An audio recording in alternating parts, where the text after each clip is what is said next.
Okay, so Lucas, thoughts on Charizard? He's pretty fucking cool, Karl. It's fucking awesome, all right. Yeah. Charizard. So as per usual, far away, Lucas, would you like to tell the audience what it is we're talking about today?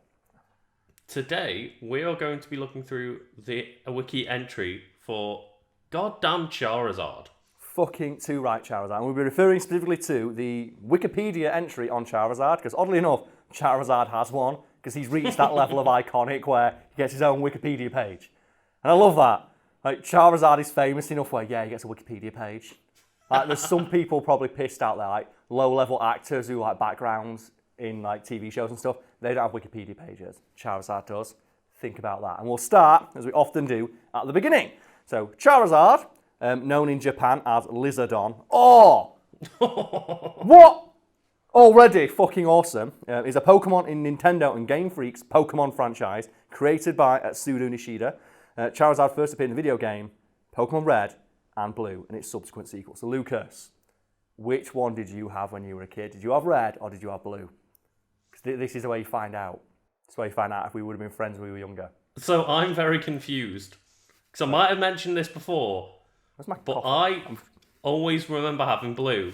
Until years later, I found a copy of my Game Boy games. Mm-hmm. I found like my box of Game Boy games, and it had Pokemon Red, not Blue in there. That's like the Mandela effect in action right there. Like you remember as a kid, you remember it being blue and then it's red. What else about your life has been a lie, Lucas? We'll never find out. Because instead, we need to talk more about Charizard. I had Red, so we would have been friends, Lucas, don't worry. But actually, no, we wouldn't have been, because you wouldn't be able to trade me any of the unique Pokemon. Oh yeah, that's true, yeah. Like, fuck you, Lucas. Fuck you, like young Lucas. You're not my friend. So they have later appeared in various merchandise, spin-off titles, animated and printed adaptations of the franchise. It is known as the Flame Pokemon. That's pretty cool, isn't it? Just the Flame Pokemon. That's pretty badass. What's your favourite descriptor of a Pokemon? Because I think I know what it is. Ooh. Like Charizard is the Flame Pokemon. Pikachu is the Electric Mouse Pokemon. Oh no, wait, yeah. I know exactly what it is. It's Arcanine. Which is the legendary Pokemon. Even the legendaries in the game aren't known as the legendary Pokemon, but fucking Arcanine is, because goddamn Arcanine's awesome. Shin Ichiro Miki, the actor who voices James in the original Japanese version of Pokemon, also voices Charizard in both the Japanese and English language versions of the anime. Hell yeah. That's a hell of a vocal range right there, isn't it? They voice James and a giant fire-breathing lizard. That's a CV to be proud of right there. An orange draconic Pokemon, Charizard is the evolved form of Charmeleon and the final evolution of Charmander. It also has two Mega evolved forms. Yeah, because fuck you, everyone else. Mega Charizard X and Mega Charizard Y are both designed by Tomohiro Kitakaze. The introduction continues. Charizard is featured in the Pokemon anime series, with the most recurring being from the main character, Ash Ketchum. It's featured in the printed adaptations, such as Pokemon Adventures, in the possession of Blue, one of the main characters. Charizard also appears in Pokemon Origin, with the main character Red as its trainer. In this series, Charizard is iconic. That's a mistake, it should read fucking iconic, because it was the first Pokemon to Mega Evolve, and it helped beat Mewtwo, which might be the hypest moment in anything ever, where, for a brief moment, just Pokemon becomes Dragon Ball, and Mega Charizard starts fighting Mewtwo, and it's so good. I've not seen it. Have you not seen it? Well, you will now, because you're going to put the clip in. And what happens is, it's Red, who's like we established in the games as like, yeah, he's unstoppable. Mm-hmm. Like, he never talks, ever. He's just Pokemon all day. Happens upon Mewtwo, and sends Charizard after it, and Charizard gets his ass beat, and they're underwater together. And then Charizard realises, no, not today, and just goes Super Saiyan and turns it Charizard X. And then it does that anime thing where it punches Mewtwo so hard, even though Mewtwo's blocking, he gets sent back through a building. Oh my god. Sick. Why can't Pokemon be Dragon Ball now? I mean, from the looks of the new stuff, it basically is, Karl. It is, but I just want to see like more leaning into the fighting game mechanics that they've introduced in some games, like is it Pokken Tournament, where they gave Pikachu Heihachi Mishima's moveset. I want to see in the anime Pikachu doing Hammer of the Gods to things like boom! Anyway, so Charizard has received positive reception from the media, with Games Radar describing it as hands down one of the coolest Pokemon out there. And it's also the version mascot of Pokemon Red and the Fire Red versions. And it makes an appearance on the box arts of Pokemon Stadium, Pokemon Ranger, Pokemon Mystery Dungeon Red Rescue Team, Pokemon Mystery Dungeon Explorers of the Sky, and Pokemon Super Mystery Dungeon. It's appeared in every entry of the Super Smash Bros. Series in one form or another. I was about to say, no, he hasn't, but obviously he was a Pokeball Pokemon. Yeah, and then he was a Pokefloat. Was he Pokefloat? Okay, best stage in Smash. After the introduction, Lucas, we have a couple of sub-entries that we can open up and discuss. We have concept and characteristics, appearances, reception. Which one would you like to delve into? How about the concept? Okay, so conception. Charizard was designed by Atsuko Nishida for the first generation of Pocket Monsters, which were localized outside of Japan as Pokemon Red and Pokemon Blue. Charizard was designed before Charmander, the latter being actually based on the former. Oh, right. Charizard was invented first, and they went backwards and went, okay, so what would evolve into this just like god beast? Yeah. Oh man, can we talk though about how adorable Charmander is? Oh, I love Charmander so much. But how much of a dick the Charmander in the anime is? Isn't it the one where Ash finds it out in the cold? It's nearly dead. Its flame's nearly gone out. He rushes it to a Pokemon Center. He treats it with love, care, and respect, and then it does nothing but ignore him. It's like, motherfucker. No, to be fair, he only starts ignoring him when it becomes a fucking Charizard. After he helps it, and then doesn't it later in the series they'll become his friend when it realizes maybe Ash wasn't such a bad guy? I believe what happens is Ash, leaves him at a Charizard training camp. Oh, doesn't he get his shit beat as well because he's smaller than all the other Charizard? Yeah. He realises, oh man, I'm not the big book of this lick, and gets his ass handed to him constantly and gains humility. Yeah, he becomes humble. He gets humbled by the bigger, older Charizard, and he learns, man, maybe I shouldn't be such an asshole to Ash.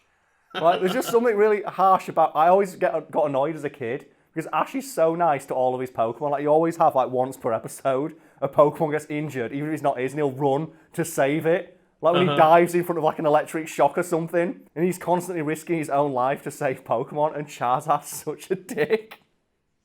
The one cool excuse I've heard for that is that I'm not sure whether this is actually true or not.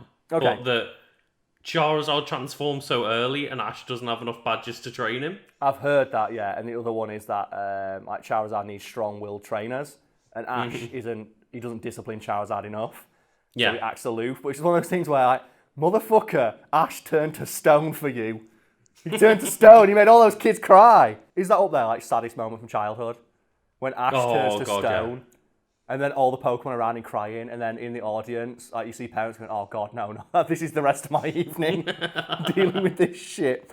Anyway, so originally called Lizardon in Japanese, Nintendo decided to give the various Pokemon species clever and descriptive names related to their appearance and or features when translating the game for Western audiences as a means to make the characters more relatable to American children. And what's your favourite example of that, Lucas? Because my example is, and always will be, Mareep, which is an electric sheep whose name is an anagram of ampere, a unit of electrical measurement. Oh, right, yeah. Which is fucking awesome. So what's your favourite clever Pokemon name? I think Squirtle's up there for me, it's a squirrel turtle. That was literally the example I was going to use. Squirrel turtle, okay. Because he's a squirrel turtle, but then you put that together, and obviously Squirt is in there as well, a thing that you do with water. It's so fucking clever, and then you've got Mewtwo. Oh man, which is the second Mew. But I really did like, though, that breakdown someone did when it's I think it's the 5th, 6th generation, and people were making fun of Garbodor. Oh, yeah. And someone just posted a sarcastic comment of yeah, man, I wish they go back to the original Pokemon designs when they were good, like Rock with Arms or some eggs.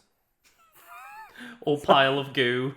Yeah, so they've always been a little bit bad, but just the one of some eggs. Anyway, as a result, the Pokemon was renamed Charizard, a combination of the words charcoal or char and lizard, which is so smart. Mm-hmm. Charcoal lizard. It's a charred lizard. It's a lizard that breathes fire. During an interview, Pokemon Company president, oh God, Lucas, this name, Tsunkazu Ishihara, stated that Charizard was expected to be popular with North American audiences because of their preference for strong, powerful characters. Fuck yeah. I think just everyone loves Charizard because he just looks so cool. Then you find out he's 5'4". It's great. And not a dragon. And not a dragon, but Executor is. A lowland Executor with a really long neck. That's a dragon. Yeah, that is. Let's do that right now because people might not be familiar with what we're talking about. So in Pokemon you get various types, and Charizard is a fire-flying type. Yes, he is, yeah. But it's not a dragon. But other things that are dragons include a Alolan Executor, which is just a really big palm tree. What are the other really bad dragon Pokemon that don't look like dragons? Oh, let me do just like a minute of research for you, Isn't Carl. it as well as like Gyarados isn't a dragon, despite the fact it looks like one. Yeah, but it's a flying type. It's like, wait, what? It flies? That's terrifying. I will address as well, like, with Charizard, at very least, he does become a dragon. Like, they did address it for one of his Mega Revolutions. But it's the thing that he looks the most like a dragon and he's not a dragon. Yeah. So do you have a list of dragon-type Pokemon up now, Lucas? Of like the ones that look least like dragons? The Cloud one. Oh yeah, it's just the Cloud bird. It's just a big cloud. That thing's so tough as well. Oh god, yeah, it is. What else we got? What other stupid dragon-type Pokemon we got? We got Goodra. Yeah, which is just, it looks like it's melting. It looks like a candle. What else? Oh god, yeah. We've got Applin. Oh yeah, I like that though, because it's a little apple. But yeah, it's like a tiny little dragon that buries itself into an apple.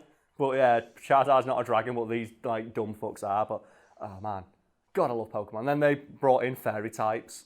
But yeah, fairy types are immune to dragon moves. Like, yeah, so that means Jigglypuff finally living up to a Smash Bros potential.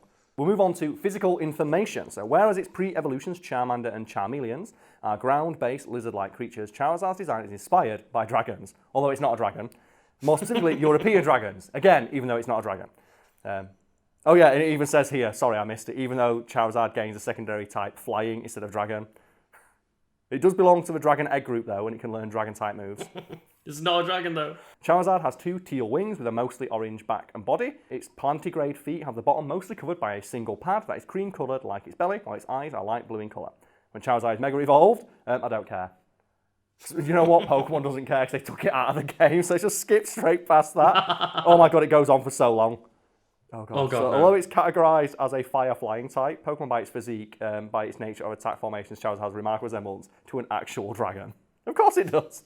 I like how the Wikipedia page says that multiple times. Yeah. So the video game describes Charizard as having wings that can carry them close to an altitude of 4,600 feet, flying proudly around the sky and constantly seeking powerful opponents to quarrel with. So they just fly around looking for a fight. Man, Charizard's a dickhead. It's like those guys in pubs who intentionally pick fights with people. And they can breathe an intense flame that can melt any material, but they will never touch a weaker foe. Well, that's a good thing for Charizard then, so it only picks fights with people who are stronger than itself. It's like, isn't that like the backstory of Machamps and stuff like that, where they fight each other forever, just in the wild, and pick fights with people walking past? So you've just got these like ultra strong 4-arm Pokemon that can lift mountains, just constantly just suplexing each other. No, so here, because of their reckless behaviour, Charizards are known to unintentionally cause wildfires. Oh wow. It must be terrifying living in that world. It must be. I remember, like, for example, just looking at one and it was, if Dugtrio moves, then it causes earthquakes nearby. Yeah, and they can also have like they have the highest speed of any Pokemon, something like that, so they can move super fast. So when you was telling me about that really great art you saw once of the fire truck that's just a Blastoise on a car. That's concept art for a Pokemon game. And that's fucking awesome. And I just imagine like Blastoise like, oh come on Charizard! you keep talking about this? Competitive battling, which has its own section. From its release in the 1st generation to the 5th generation, Charizard failed to make a major impact on the competitive scene. To the point where, and I quote, so I'm assuming this is a quote from someone who plays competitive Pokemon, it wasn't seen in serious competitive play, and was, and I quote again, doomed to be forgotten. This relative lack of viability, combined with its relentless popularity, gave it an unfavourable reputation of a Pokemon that represents fanboys. I was not expecting to see a breakdown of competitive Pokemon on a Wikipedia page, I'll be honest. No, not really. Because competitive Pokemon's like so inside. It even goes into here that it was crippled by the introduction of Stealth Rock. Which like basically, was, if people don't know anything about Pokemon, Stealth Rock effectively ruined the game. Yeah. It was so powerful and so all-encompassing, every single team had it. And as an example of how bad it could be for certain Pokemon, Charizard lost 50% of its health upon coming into contact with it. And it was a move that you couldn't get rid of. It just was a pervasive, constant threat throughout the battle. God. It ruined competitive Pokemon, it's that bad. So Lucas, we've got time to deep delve into one more thing, and we have a couple of subheadings beneath appearance here. We have in video games, in the anime, and in printed media. Which one would you like to discuss? Tell you what, let's go for anime. Okay, so we both watched the anime, and we both like, We love that show. It's so good. Yeah. Like, what a fucking powerful theme song, man. Play it during sex, it's great. Anyway, in the anime, the most notable Charizard is the one Ash Ketchum has had since he was a Charmander, abandoned by his former owner. Oh man, don't they re-encounter the former owner? And he like throws a rock at Charizard because it's weak. And he's just like, yeah, I don't give a fuck that I left him to die. He's like, oh god. Yeah, and don't they encounter him again as well when Charizard's like super evolved and he fucks him up? Oh really? I think they do. That might just be me remembering that as a kid because that's what I wanted to happen.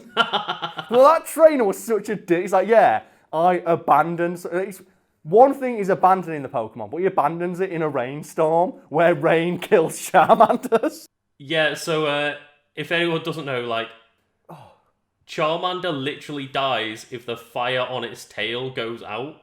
And you might think, well, that makes rain dangerous for Charmanders. And it's like, not really, no, because when they're happy, the flame burns bright enough to not be put out by water. And it can even burn underwater if the Charmander or Charmeleon or Charizard is, like, strong enough. But it's just the fact like the guy just leaves it out, and that is one of the saddest shots of anything, where it's the single Charmander just sat in the rain, and it's like the tiny little tail like no! It's like, Charmander, come on. It's so fucking, it's like, come on, you can make it. Oh. Oh man, it says here though, so Ash's Charmander evolved into Charmeleon after a battle against an army of eggs. And his personality changed completely, becoming disobedient and prideful Pokemon, and fighting when and how he pleased. Charmeleon evolved when Ash summoned him for a protection from a wild prehistoric Pokemon when he got attacked by an Aerodactyl. Oh, man. Charizard still disobeyed Ash, preferring to sleep and only battle Pokemon that pose a challenge. So that's fair enough, that's what Charizard does. It seems like a bit of a dick move, doesn't it, to keep sending Charizard to fight low-level Pokemon. Yeah. So Charizard's disobedience to Ash cost him the Kanto League. I remember that. Yeah. Charizard refused to listen, and it cost Ash the league. And he still forgave him, because that's what a good trainer does. Unlike that dickhead Damien, abandoning Charizard. Damn it.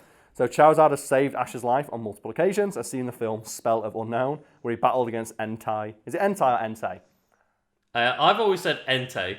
Okay, so Entei, after arriving in the nick of time when Ash and Pikachu will fall into their deaths. Oh man, I love that. So, like, he's just stepping in whenever the fuck he wants. Yeah, but like when Ash needs him for a competitive fucking championship, he just lies on the ground and goes, nah. Well, the thing I love about Charizard though is it'll always be the move Seismic Toss.